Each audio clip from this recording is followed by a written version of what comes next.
Ce n'est pas un endroit pour s'installer, encore moins pour se sentir chez soi. Rappelez-vous bien, vous n'êtes rien de plus qu'un invité indésirable. Quand je reviens de mon voyage, je ne veux même pas que l'odeur de ta présence reste ici. Alina n'a jamais compris ce qu'elle avait fait pour mériter cette haine instantanée dans les yeux de sa belle-mère, mais elle savait une chose, elle ne supporterait pas cette humiliation longtemps. Un mois plus tard, c'est la belle-mère elle-même qui s'est mise à chercher des raisons de se battre. Bonjour, chers auditeurs. Chaque foyer a ses propres règles pas toujours justes, pas toujours honnêtes.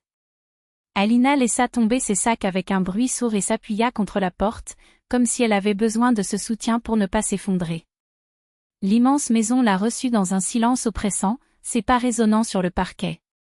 Galina Ivanovna, la belle-mère redoutée, s'est arrêtée un instant, faisant semblant de n'avoir rien entendu, pendant qu'elle remuait quelque chose dans la poêle et regardait du coin de l'œil la recette sur la tablette.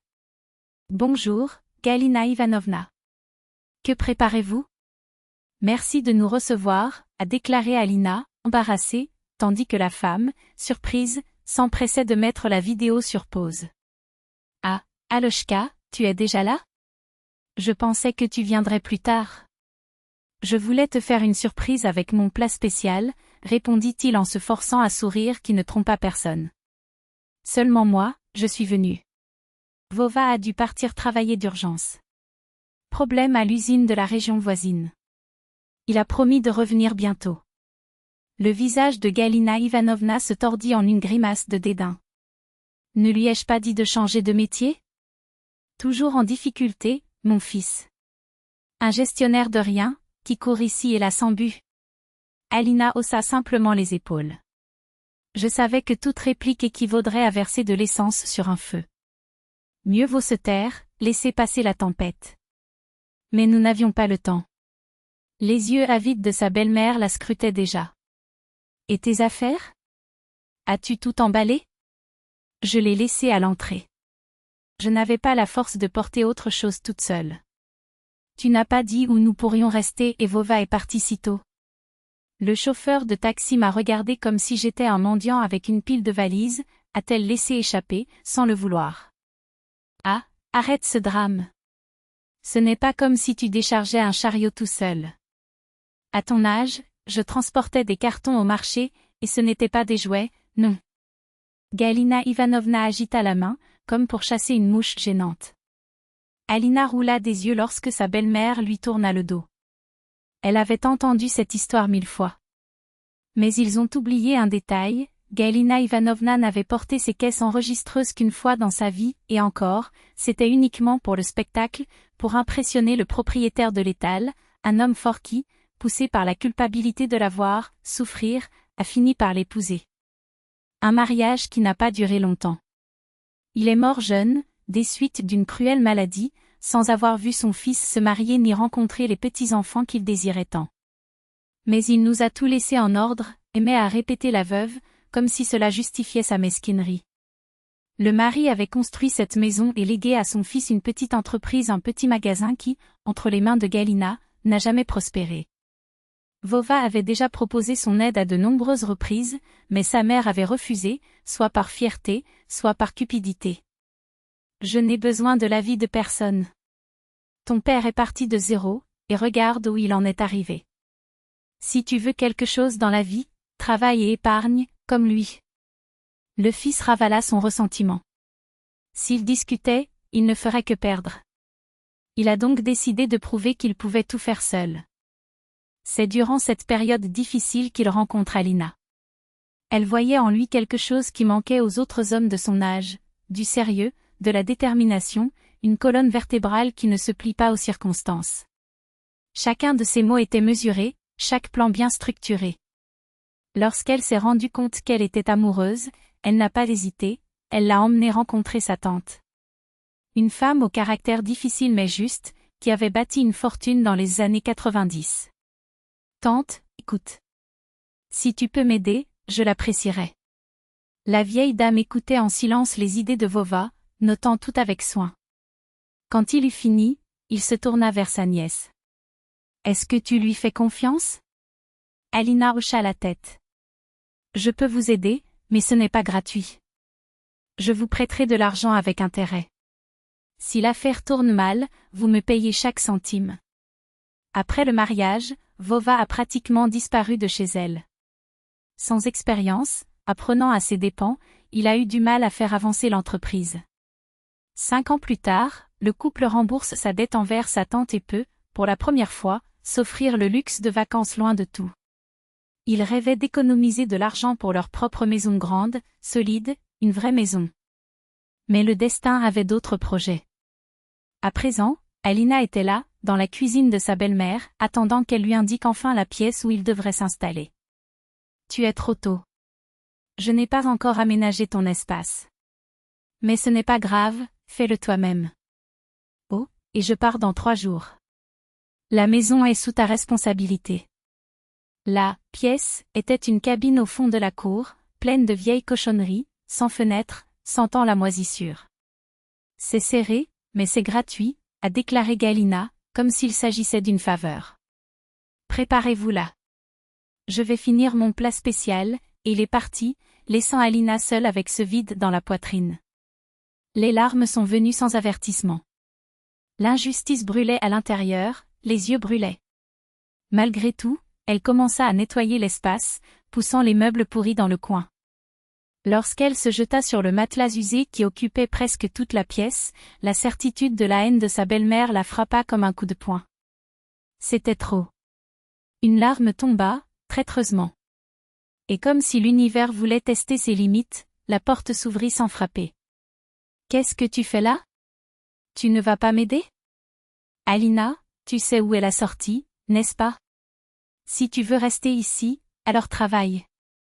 Je ne vais pas perdre mon temps avec des paresseux. » Alina a explosé. Assez. Je n'ai plus de force. Je viens d'arriver, j'ai tout nettoyé moi-même, et en plus je dois supporter vos insultes? Laissez-moi tranquille. Sortez d'ici. Galina Ivanovna la regardait avec un sourire amer, comme si elle savourait ce moment de fragilité. La guerre ne faisait que commencer. Galina Ivanovna souriait avec mépris, ses lèvres retroussées dans une expression mêlée de triomphe et de mépris. Ne me crie pas dessus, espèce d'inutile. Et ne pense même pas à t'installer ici. Souviens-toi d'une chose, tu n'es personne dans cette maison. Quand je reviens de vacances, je ne veux pas que l'odeur de ta présence reste ici. Sinon, tu vas quand même me donner des leçons de morale? Les mots sortaient comme des couteaux, tranchants et précis, destinés à couper tout fragment de dignité qu'Alina pouvait encore avoir. Les 3 jours suivants se passèrent dans un calme trompeur.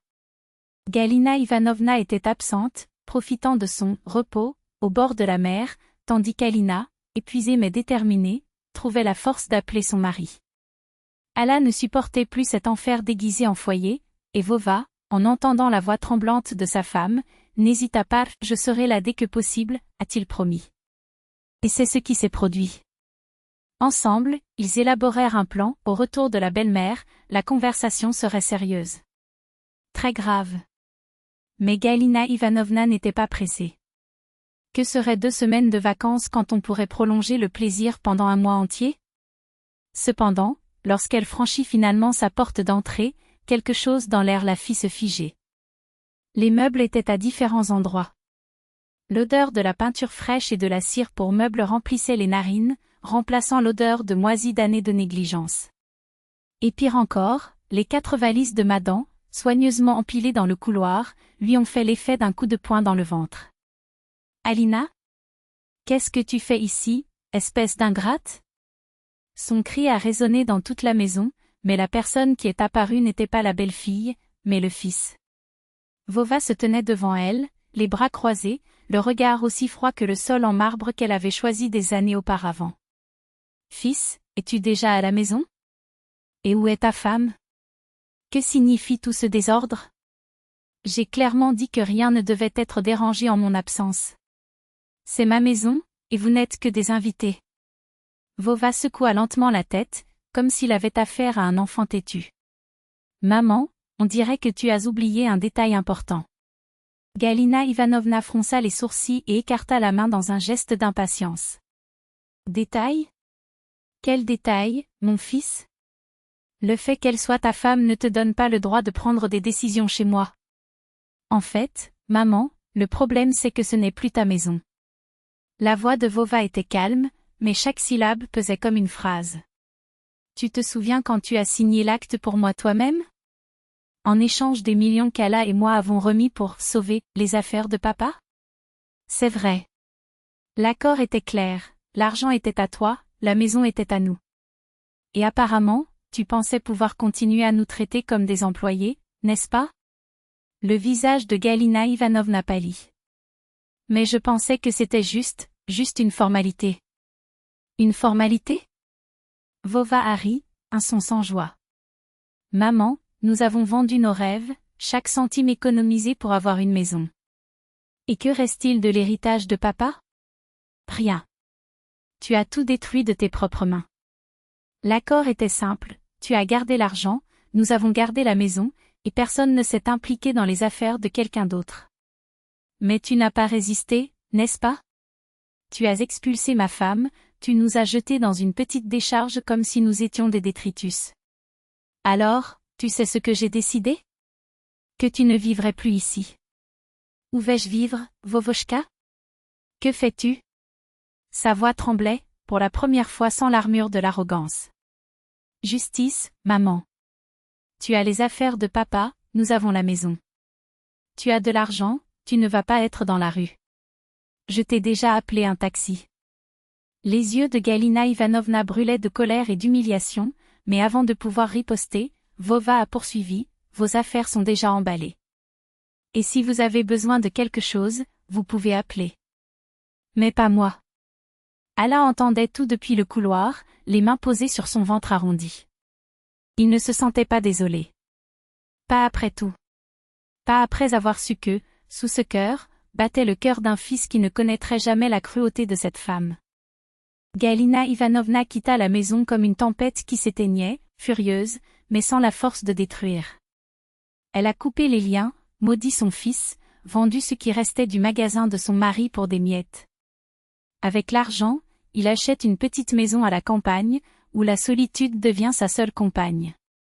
Des années plus tard, alors que le petit-fils d'Alla et Vova couraient déjà dans le jardin, ce sont eux qui ont fait le premier pas. Ils ont emmené l'enfant rencontrer sa grand-mère, et alors seulement, quand elle a vu ce petit visage qui lui souriait, quelque chose à l'intérieur de Galina Ivanovna s'est brisé. C'était peut-être trop tard.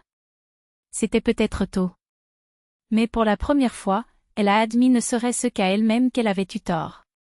Après tout, la vie a une façon de nous donner des leçons quand nous nous y attendons le moins. Et parfois, la justice ne vient pas par un coup, mais par un câlin.